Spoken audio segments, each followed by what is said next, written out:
Alguns decênios atrás, desprendeu-se uma centelha de luz do imenso foco da divindade e caiu no espaço. Esta centelha de luz tinha plena consciência de si. Tinha certas potencialidades evolutivas. 5 talentos, 2 talentos, 1 talento. E essa centelha de luz tinha uma imensa vontade de se realizar. Ela queria criar-se maior do que Deus a tinha criado, porque ela sabia que isto era o seu destino. Que ele era apenas uma potencialidade, mas não uma atualidade. Era realizável, mas ainda não realizada. E a centelha de luz procurou um caminho para a sua realização. E verificou que era necessário encontrar uma resistência. Porque sem resistência, ele disse, eu não posso realizá-la. Eu sou espírito individual, manifestação do espírito universal. Somente a matéria me pode dar resistência suficiente para a realização. E mergulhou na matéria deste planeta Terra. Serviu-se de umas entidades que já eram uma síntese de espírito e matéria. Esses dois, pai e mãe, serviram de ponte para que a centelha de luz se pudesse materializar neste mundo. Esta centelha de luz se materializou através de 2 entidades humanas, mas ele perdeu completamente a consciência por algum tempo. Este mergulho na matéria eclipsou sua consciência. Depois de muito tempo, ela readquiriu vagamente a consciência. Desta vez ela não era mais puro espírito, era uma alma. Um espírito unido à matéria. Isto ela se chamava alma. Animava a matéria. Depois ela foi aumentando a sua consciência e encontrou-se numa grande bifurcação do caminho, até numa perigosa encruzilhada. Ele viu 2 possibilidades para o futuro. Ou realizar a sua parte material e negligenciar a sua parte espiritual, ou o contrário, realizar a sua parte espiritual, a sua centelha luminosa. Mas ele viu que isto era necessário através da matéria sim. Mas havia o perigo de que ela se esquecesse da sua centelha de luz e só realizasse a parte material. Então ela tomou uma firme decisão. Tinha 2 caminhos diante de mim, dificilmente compatíveis. Se eu me realizar na consciência do meu eu realizo a minha encarnação terrestre. Se eu apenas me realizar nas conveniências do ego, então eu sofro uma frustração existencial. E até hoje essa centelha de luz anda aqui na Terra em cada um de nós. Alguns decênios atrás começou isto. E aqui está a nossa grande tarefa. Precisamos da encarnação terrestre para a nossa autorrealização. Mas essa encarnação terrestre é um perigo, porque podemos desviar a qualquer momento do nosso destino. Podemos perder-nos nos atalhos e nos zigzags e perder a linha reta às alturas. Nunca será possível fazer alguns zigzags. Não faz mal. O principal é não perder a linha reta no meio de todos os zigzags. Enquanto estamos aqui na encarnação terrestre, não é possível evitar um desvio para a direita ou um desvio para a esquerda. É inevitável. Mas podemos manter a linha reta através dos zigzags do ego. A linha reta da consciência do eu. Através de todos os zigzags das conveniências do ego. Falei hoje de manhã sobre um homem que queria unir as duas coisas. Job, da terra de Uz. Ele durante muito tempo conseguiu unir as conveniências do seu ego humano com a consciência do seu eu divino. Conseguiu uma grande síntese entre o seu ego humano e o seu eu divino. Realizou os dois paralelamente. Quase raro neste mundo, esta síntese de paralelismo. Mas depois acabou a síntese. Teve que decidir pró ou contra. Porque veio o adversário e teve licença de Deus para o colocar na perigosa encruzilhada. Ou as conveniências do teu ego, ou a consciência do teu eu. Escolhe. Ele escolheu manter firme a consciência do seu eu divino. Aconteça o que acontecesse com as conveniências e convenções do seu ego humano.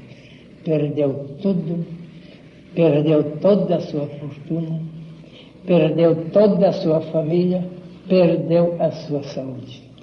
Mas ficou firme na linha reta, inabalável na linha reta do seu eu divino.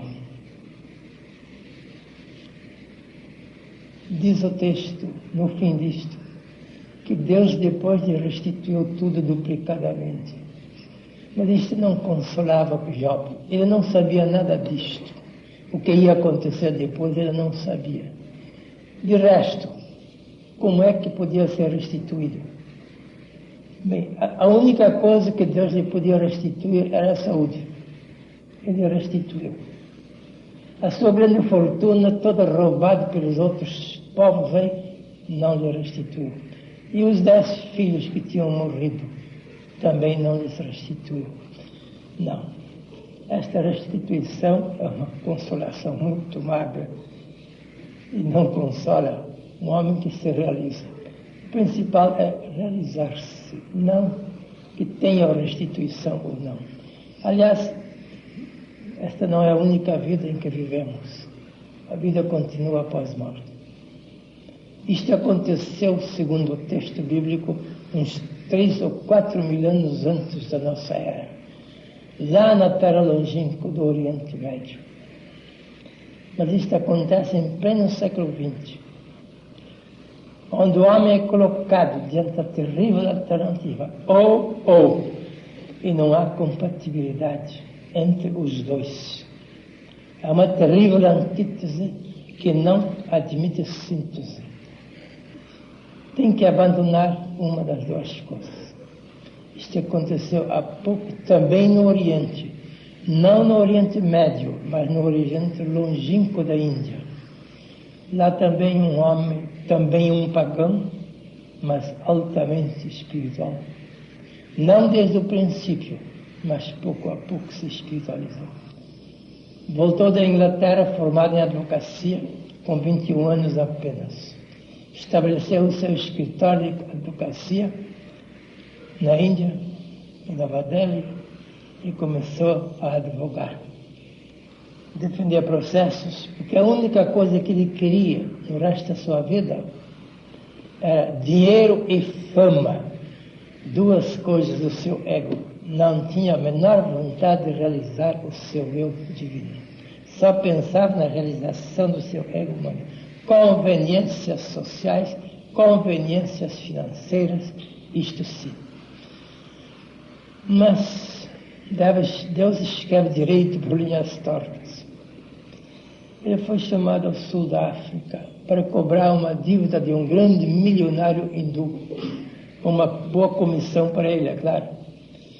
embarcou para o sul da África para cobrar a dívida, como bom advogado que era. Mas aí ele foi bombardeado pelos poderes cósmicos do além. Um bombardeio estranho, quase tão estranho como aquele de Saulo de Tarso às portas de Damasco. Não foi tão repentino, mas durou pouco tempo também. No sul da África, ele cobrou a dívida daquele milionário hindu, mandou o dinheiro para ele e ia reembarcar para a Índia. Veio uma comissão de africanos oprimidos pelos poderosos cristãos holandeses e ingleses do sul da África e pediram a Gandhi que ficasse mais um mês, defender os direitos deles, porque esses poderosos europeus tinham decretado que o casamento de todos os africanos era inválido e seus filhos não eram legítimos se eles não fizessem de novo seu casamento pelo rito cristão. E era uma dificuldade para esses pobres africanos. Apelaram para Gandhi, como bom advogado, que defendesse os seus direitos contra os poderosos opressores cristãos da Europa. E Gandhi disse: ficarei mais um mês para defender a vossa causa. Ficou 20 anos. 20 longos anos. Primeiro defendeu os direitos dos oprimidos e conseguiu a revogação dessa lei injusta. Lhes deu pleno direito de terem seus filhos legítimos. Mas depois viu que tudo era opressão entre os pobres africanos. E constituiu-se advogado gratuito dos oprimidos. 20 longos anos trabalhou de graça.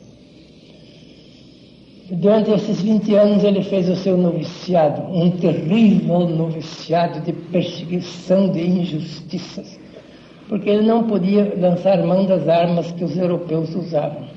Armas, política, mentiras e tudo isto ele não queria usar.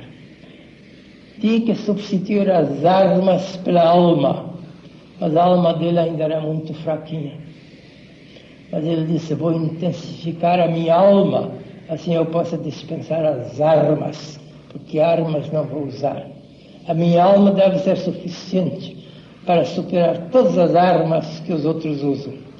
Ele levou 20 anos para forjar a arma secreta da sua alma espiritual. Depois voltou para a Índia. Foi recebido na Índia pelo grande poeta místico Rabindranath Tagore, que eu conhecia muito antes de ele partir para a África.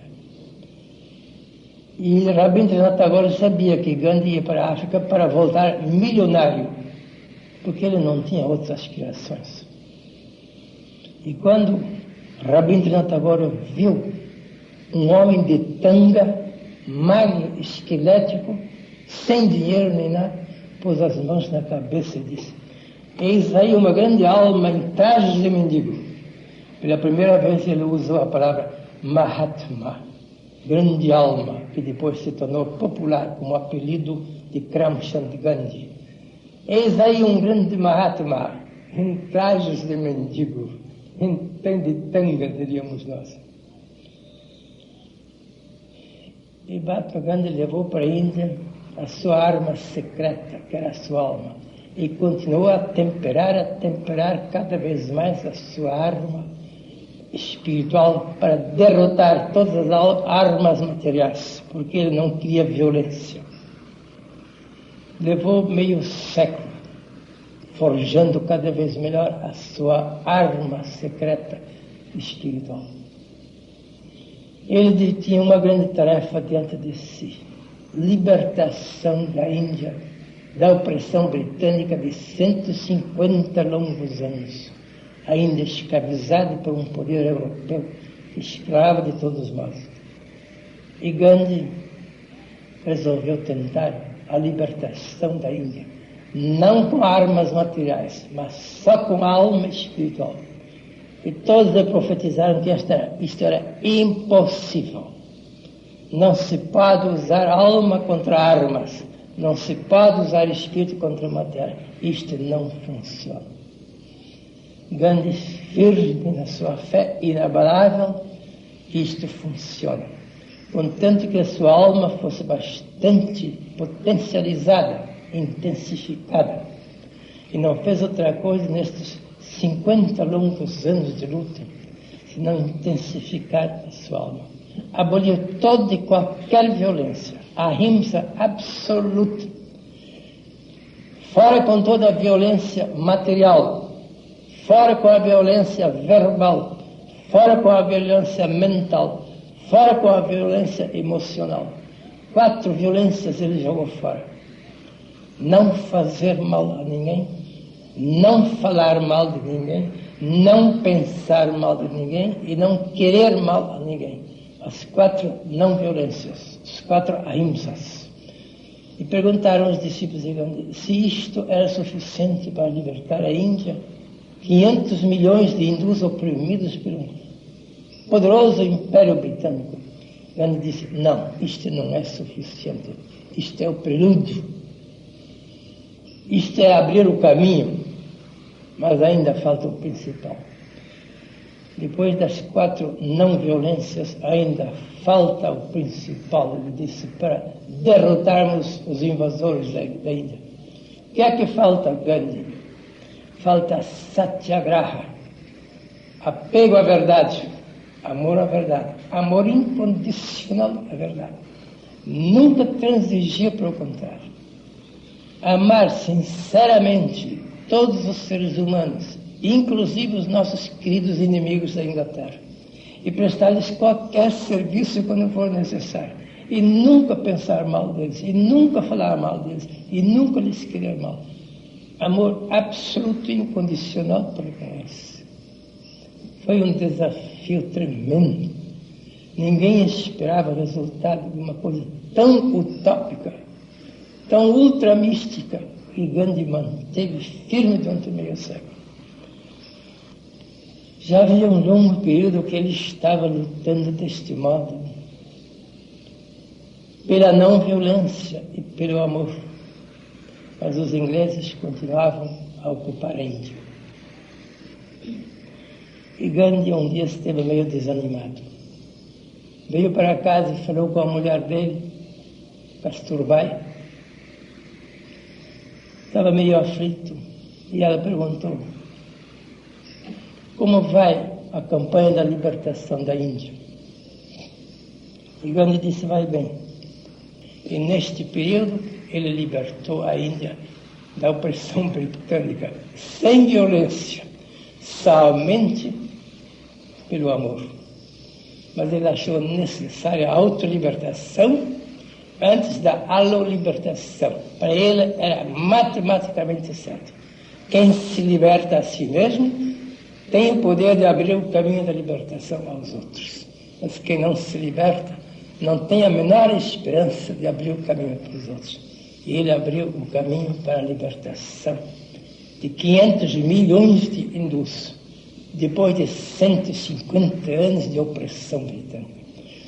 Nunca matou ninguém, nunca feriu ninguém, nunca fez violência a ninguém e nunca aprovou que alguém fizesse violência. Alguns fizeram contra a vontade dele, mas ele nunca aprovou. E na meia-noite de 14 a 15 de agosto de 1947, em Nova Delhi, a capital da Índia, o último governador britânico, Mr. Mountbatten, proclamou a independência nacional da Índia à meia-noite, de 14 a 15 de agosto de 47. Fez 30 anos agora, né? Proclamou. Leu o discurso da proclamação da independência da Índia. Gandhi ainda era vivo, ele foi assassinado meio ano depois.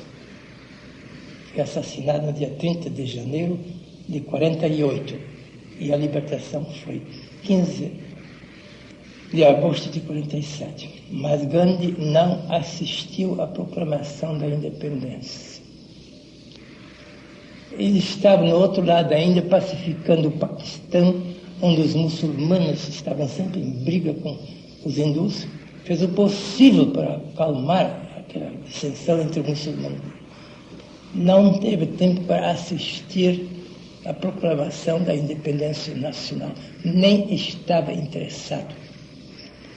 E Mr. Mountbatten disse no discurso de proclamação da independência o seguinte: estamos proclamando a independência da Índia, mas o arquiteto desta independência não está no meio de nós. Está, porém, no coração de cada um de nós. Fisicamente ausente, espiritualmente está presente dentro de cada um de nós. Assim disse Mr. Mountbatten, um magnífico discurso. Assim são os heróis. Libertar-se, em primeiro lugar. Pelo fim da vida, perguntaram: Gandhi, você perdoou todas as injustiças que recebeu durante a sua longa vida? E Gandhi disse: não perdoei nada. O que disseram? Tu és um homem espiritual e não perdoaste as injustiças que recebeste? Não, disse Gandhi, eu não tenho nada que perdoar porque nunca ninguém me ofendeu. Como é que ele podia dizer isto? Quando ele recebeu injustiças horríveis, encarcerado, inocente, maltratado de todos os modos, ele falou a verdade: nunca ninguém me ofendeu. Eu nada tenho que perdoar, porque onde não há ofensa, não cabe perdão. Quando há ofensa, duas coisas são possíveis: ou vingança ou perdão. O homem vicioso prefere vingança. O homem virtuoso dá perdão. São dois atrasados. Naturalmente, quem vinga é mais atrasado que o outro. Mas quem perdoa também é um atrasado. Mas Gandhi não perdoou. O que ele fez? Se alguém sentiu uma ofensa e tem a alternativa ou vingar-se ou perdoar, ele confessa que está no plano do ego, que não se libertou do seu ego, porque somente o ego pode sentir ofensa. Ninguém pode ofender o nosso eu divino. Ele é inofendível. O eu é pura luz e ninguém pode ofender luz. Não existe luz impura. Tudo é impuro menos a luz. E quando alguém chega a ser a luz do mundo, ele pode dizer: eu não tenho lembrança de nenhuma ofensa. Ninguém me deve nada, não sou credor de ninguém. Não preciso perdoar a ninguém, porque não me considero ofendido por ninguém. Isto só pode dizer alguém que chegou às alturas da luz, do seu eu divino, e tem a consciência nítida: eu e o Pai somos um. Eu e o Pai somos um. Deus não pode ser ofendido. Bem, no catecismo nós tivemos que decorar que o pecado é uma ofensa de Deus. Mas isso é do catecismo, mas não é da verdade. Deus não pode ser ofendido, porque ser ofendido sempre é uma mesquinhez. Qualquer homem ofendível é um homem mesquinho e medíocre. Um homem de grandeza espiritual é inofendível. Aconteça o que acontecer, ele não se considera ofendido e não acha necessário vingar-se, nem mesmo perdoar. Não toma nota da ofensa, porque a ofensa só atingiu aquele palhaço do ego, que já está aposentado, mas não a grandeza do eu, que é imortal.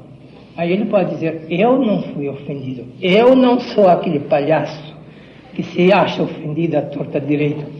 Eu não me acho ofendido. Isto foi a maior vitória de Gandhi. Não se dar por ofendido. É a libertação definitiva, podemos dizer. Quem chega a este ponto, chega ao auge da sua libertação, da sua autorrealização. Estes grandes homens só pensam numa coisa: tudo lhes é indiferente lá fora. Uma coisa importante: realizar-se. A sua autorrealização é a única coisa que interessa. O resto podem ser meios, coisas periféricas. Existe ou não existe, não tem importância o resto. Mas uma única coisa é necessária. Palavras do Divino Mestre: uma só coisa é necessária. Maria escolheu a parte boa, que nunca lhe será tirada. E o que é que Maria de Betânia estava fazendo quando o Mestre disse estes grandes louvores dela? Ela estava se autorrealizando aos pés do Cristo. Estava sentada aos pés do Mestre, em perfeito silêncio. Nós não sabemos uma palavra dela. Marta fala muito, mas Maria não falou. Estava sentada, bebendo as torrentes de luz que choravam dos lábios e do coração do Cristo. Estava se realizando, estava se identificando com a consciência divina. Estava fazendo a grande sintonização entre a sua consciência humana e a consciência da divindade. Por isso o Mestre defendeu tão energicamente. Uma só coisa é necessária, ele disse. O resto é tudo facultativo. Uma só coisa é necessária. Maria escolheu a parte boa, que nunca lhe será tirada. Todo o resto vai embora amanhã. Cedo ou tarde, todo o resto vai embora. Tudo que é do ego vai embora.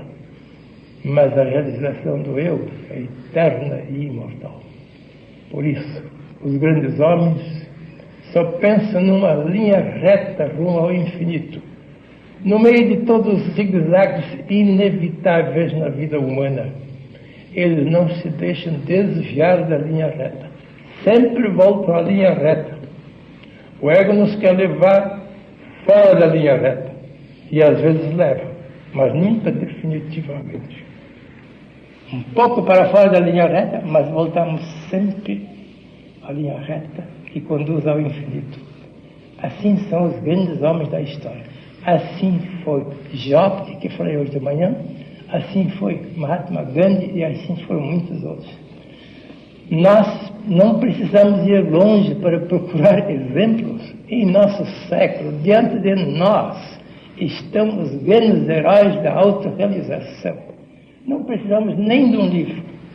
Estão diante de nós, muitos deles, não só este, mas muitos outros, que compreenderam que eles vieram a esta terra por uma única coisa, por uma única finalidade: realizar-se, conseguir a razão de ser da sua encarnação terrestre. Pouco se dão dos objetivos da vida. Os objetivos da vida são do ego. Ele tem muitos objetivos. Ele tem o objetivo dinheiro, objetivo família, objetivo sociedade, tudo são objetivos da vida.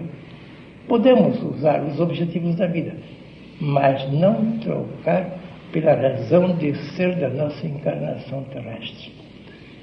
O homem fraco troca. Ele só pensa nos objetivos da vida: dinheiro, família, divertimentos, e se esquece da sua verdadeira razão de ser, da única coisa necessária.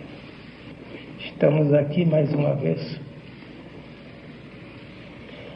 para nos focalizarmos mais uma vez na nossa eterna razão de ser, o porquê da nossa encarnação terrestre.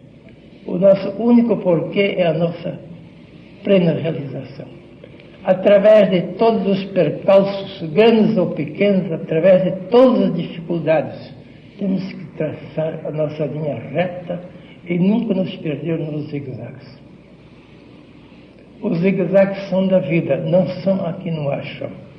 Aqui é linha reta, mas manter a linha reta no meio dos zigue-zagues da vida exige muita autocompreensão e autorrealização.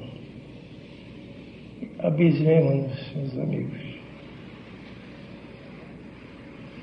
Perguntemos a nós mesmos: por que é que o meu espírito encarnou na matéria? E só podemos responder uma coisa: para que eu me realize mais do que Deus me realizou. Deus só me pôde realizar potencialmente, mas eu me vou realizar atualmente.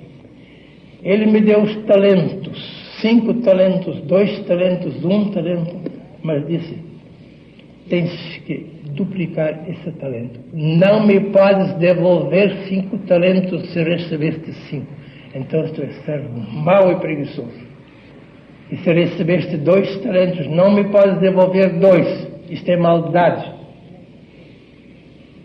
Tens que duplicar os teus talentos, porque eu te dei o poder criador do livre-arbítrio.